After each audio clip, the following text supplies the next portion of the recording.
qui faisait la fierté des Sénégalais, des Guinéens et de tout ce qui passait par là est devenu malheureusement le boulevard des 54 mètres, est devenu le boulevard des 20 mètres, il est devenu ensuite le boulevard de la honte. Parce que nous ne pouvons pas concevoir et nous ne pouvons pas constater, au moment où nous parlons de mondialisation, de transport, au moment où nous parlons un peu partout d'autoroutes, de péages, la seule route qui faisait notre fierté est en train d'être rétrécie. Pourquoi rétrécir cette route qui est une route internationale? Pourquoi la rétrécir, ce boulevard-là surtout? Pourquoi le rétrécir?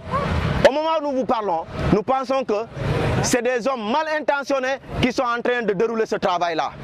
Et à juste titre, nous interpellons l'Ageroute parce que nous avons fait des vidéos. Nous avons essayé 2 fois de suite d'aller les voir, mais malheureusement cela n'a pas abouti. Et nous sommes entrés en contact avec certains de leurs travailleurs. Mais jusque-là, nous n'avons pas eu la bonne réponse. Et nous voudrions que l'Ageroute nous explique pourquoi rétrécir à un moment donné cette route-là. Si vous voyez, là où nous sommes là, c'est quasiment une route.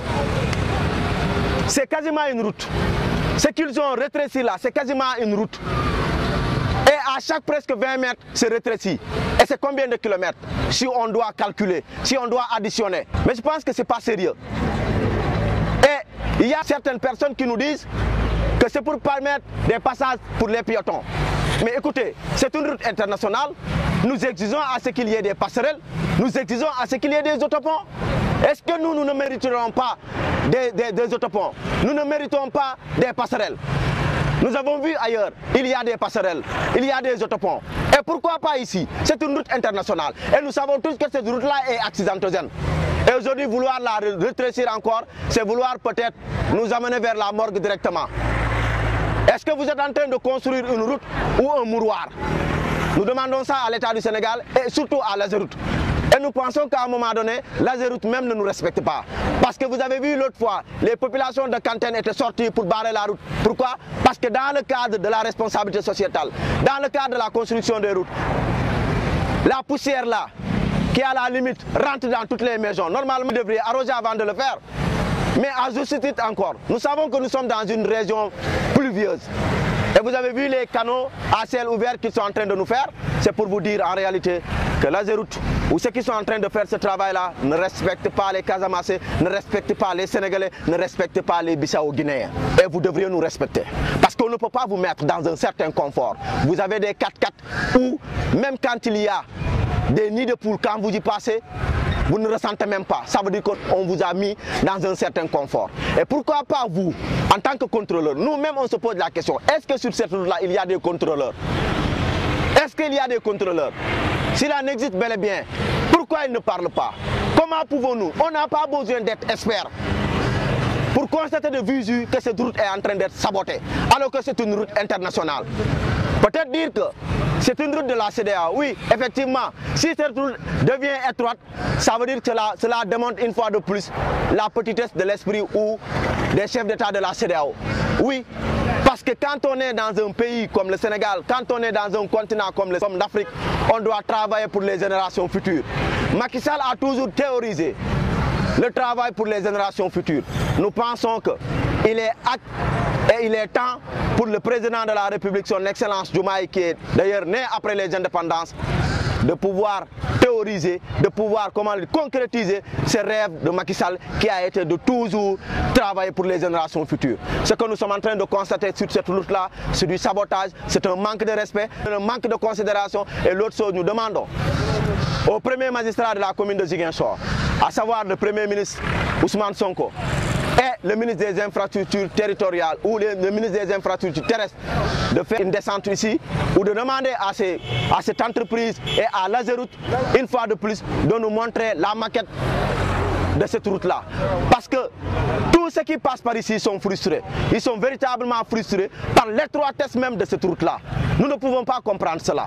Et vous êtes tenus de nous dire, de nous apporter des éclaircissements par rapport à cela. Et maintenant, si là où vous avez rétréci la route, vous êtes en train de dire que c'est pour les passages à piétons, mais nous avons besoin d'autoroutes, nous avons besoin d'autoponts, nous avons besoin de passerelles pour que les usagers de cette route-là puissent être en sécurité. Parce qu'une fois encore, c'est une route ou un boulevard qu'on a toujours appelé le boulevard des 54 mètres, qui a été toujours notre fierté. Aujourd'hui, malheureusement, ce boulevard est en train de constituer une honte pour nous, parce que soi-disant qu'il y a des Sénégalais qui ne sont pas en train de faire leur travail. Et je vous dis, c'est plus que frustrant, c'est plus que énervant, parce que vous avez vu tout à l'heure, même ce taximan qui est passé par là a dit à un moment donné, il faudra que les gens prennent leurs responsabilités. Et nous inviterons prochainement tous les Ziguinchorois à sortir pour battre le macadam, Inch'Allah, dans les prochains jours, pour que l'autorité en question, à savoir le gouverneur de la région de Ziguinchor, le préfet du département de Ziguinchor, puisse s'approprier de cette question-là pour dire aux Ziguinchorois, pour dire aux Sénégalais, pour dire aux Casamançais réellement qu'est-ce que cette entreprise qui est en train de faire la route là, qu'est-ce qu'elle veut en réalité.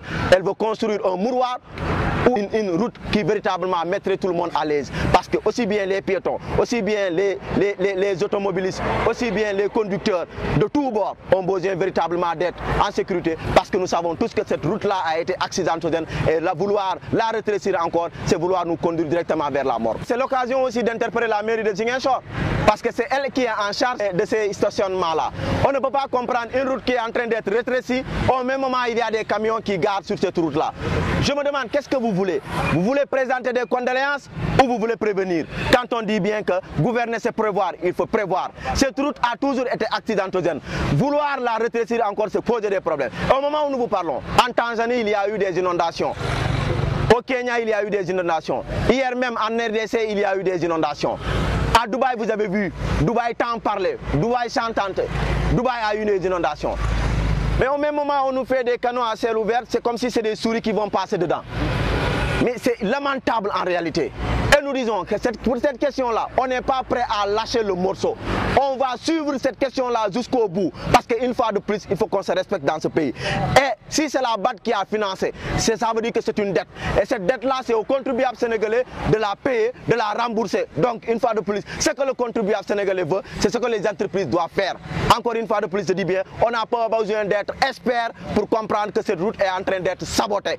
Et que l'Ageroute encore doit nous respecter, et l'État du Sénégal aussi doit nous respecter. Et nous demandons à ce nouveau gouvernement-là, avec son balai, de pouvoir balayer tout ce qui est anomalie, de pouvoir balayer tout ce qui est mauvaise foi. Parce que, encore une fois de plus, c'est de mauvaise foi que les gens sont en train, avec une mauvaise volonté, et de mauvaise foi que les gens sont en train de faire cette route-là. Nous nous indignons encore. Le boulevard des 54 mètres a été rétréci de gauche à droite par des intervalles de 20 mètres. Du coup, nous le déplorons. Nous le déplorons entièrement, nous, acteurs du transport.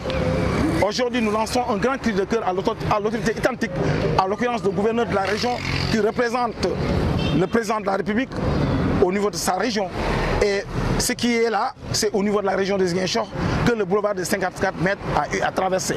Une boulevard qui est une boulevard internationale qui draine que des gros porteurs. Voilà, je ne peux pas dire plus que ce que le camarade Madia Diop Sané a dit.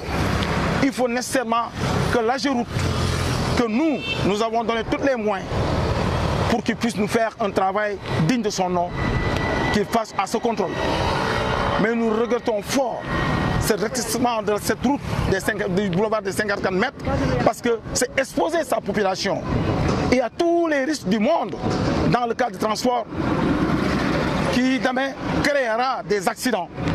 Que nous disons des accidents involontaires. Non, c'est des accidents volontaires qui ont été au regard de l'autorité.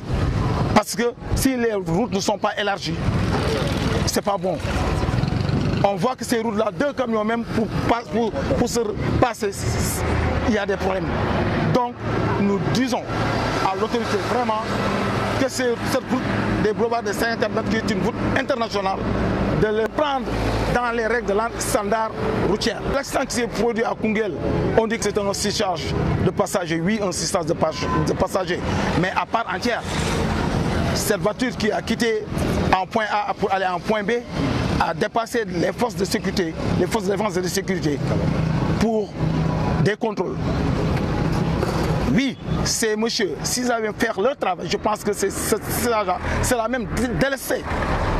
Parce qu'une voiture en surcharge doit être délestée et payer l'amende forfaitaire. Ça n'a pas été l'objet. Nous, aussi conducteurs, nous avons une part de responsabilité. Parce que surcharger des passagers, c'est rendre la vie en danger des passagers. et ça ne devait pas être l'objet de notre transport. Nous devons faire un transport digne de son nom. La voiture est une voiture 14 places, on doit prendre que 13 plus de chauffeurs 14, ça qui est normal. Mais je pense que si chacun fait son boulot, on ira vers l'essentiel et le Sénégal va avancer.